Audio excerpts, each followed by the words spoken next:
Wagwan people, it's your boy Into Spurs back here with another video. You can see I'm happy. I'm reacting to the Liverpool 1, Tottenham 1. And honestly, this game tells you everything about where Tottenham are right now. Because coming into this match, bruh, I didn't predict us to even get a point, so that's football from you. We were 16th place in the table, winless in 2026. This is where I'm coming from, I don't expect us to be even drawing to Liverpool, and this could have gone down as one of the worst. Well, we are on one of the worst runs in our club history, to be honest with you. Man, I'm out of words. And also to make it even more, the worst thing was the injuries everywhere on the pitch. Romero out, Van der Ven suspension, Basuma injured. The list goes on and on and on. So many questions about this team. I didn't think we even had a chance. So, question before kickoff was simple: could Tottenham survive Anfield? That's what I was even trying to put into the universe. First half, Liverpool had the control, and it's obvious they are a better team. We expected to be on the back foot from the get-go, especially with the high intensivity, aggressive press that their fullbacks will probably use. I expected them to control the whole first half. In fact, the whole game. Liverpool played a 4-2-3-1, I believe, a system where it's trying to dominate the midfield area, and at times it did look like Liverpool was crazy, and another player that was quite good for them was Soboslai. He provided the width of the pitch. That's when the first half. That's what I felt, and Tottenham struggled to deal with a lot of the pressure. Look, I know Liverpool didn't have a lot of clear-cut chances in the first half, but Tottenham did struggle. Liverpool ended up getting a free kick, which I don't know. It was quite light, but it was definitely a free kick. And Soboslai, man, on a serious note, man, what a strike, man. Vicario. This is another thing as well. Vicario got his hands on the actual ball. So I was actually thinking, like, come on, man, Vicario should have done better. And 100% it was a bad mistake from Vicario. However, this is the thing, innit? Vicario kind of like saved us. And I don't know who took the shot. It was a shot from outside of the box. No, it was Gakpo. Gakpo ended up taking the shot, and Vicario managed to get his fingertips on the ball, and it went around the post, So from that perspective, if you think of it like that, Vicario kind of like corrected his mistake. And to be honest with you, throughout the game, Vicario did correct a series of he was decent in terms of that mistake.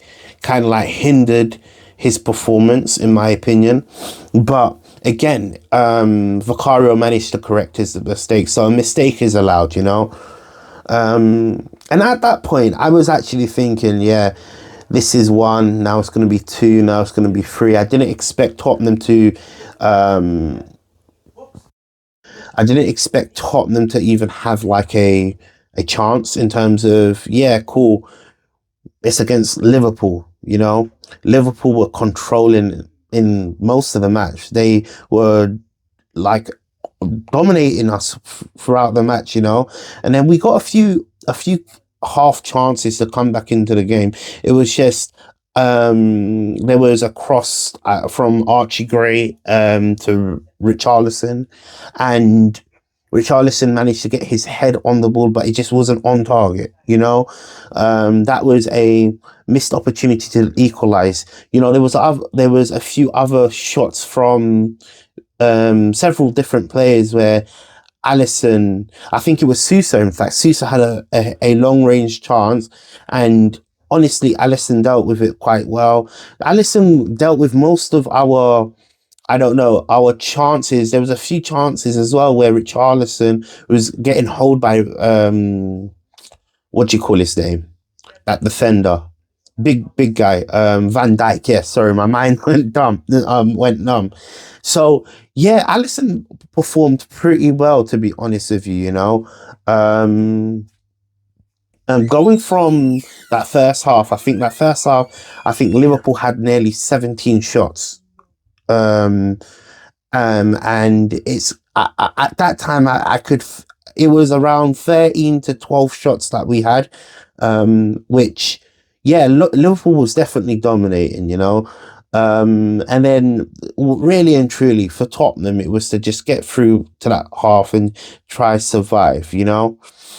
And yeah, that's what we ended up doing. We ended up surviving and literally going into half time 1-0, you know. A few key missed opportunities where we could have equalized, and in fact, after that half, I was a bit disappointed that we didn't wasn't able to take control of, like, get a goal. So when the game stayed 1-0, Tottenham were still alive in the moments, but that man, Richarlison, he definitely loves to play against Liverpool. Right at the end, the moment Spurs fans were waiting for, around the 89th minute, Liverpool switched off defensively. The ball, it kind of like squared up through the box, and Richarlison finished 1-1. What a late equalizer. Come off the moment, come off the time. You know, we needed it. You know, Tottenham hasn't managed to put no points on the board in 2026. So by Richarlison performing in that moment of time, it just took a, I don't know. As a Tottenham fan, I felt like I was at peace, man. You know, what does it mean for Tottenham? You know, like, let's be honest. This isn't a great Spurs performance, but it's a huge point of mentality, because this team has lost so many games, you know, so many games. We just needed to change one result and draw a match, and we've managed to draw a match. And can I be honest with you, as Tottenham fans, I'm hoping this can catapult us into Nottingham Forest game where we need to really win that game. So for me, Tottenham honestly performed, got the job done. Yeah, it wasn't pretty. There was moments in the game where we lost the ball, and honestly, it started becoming a difficult game to watch. But the fact of the matter is, we managed to pick up points.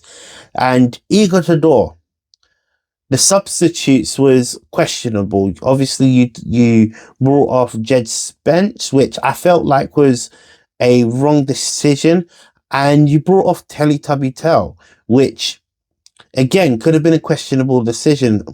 However, the question I'm going to leave here with is: are we still on the understanding that Igor Tudor has to go because this is one result? Do we think the players are behind Igor Tudor as well? It's so difficult because it's easy to just sack the manager, but then again, I'm not convinced with the technical style that he's showing on the pitch. Again, he's limited with the numbers of players that are just injured, and it's such a difficult situation right now. He's in a difficult spot. It's just, I don't know. I definitely want him to be sacked personally. I feel like if we go with a Redknapp or someone with the understanding to bring this group together. Obviously, this is one result that is a surprising result. I'm just so happy we've managed to pick up points, you know? But yeah, that's my take.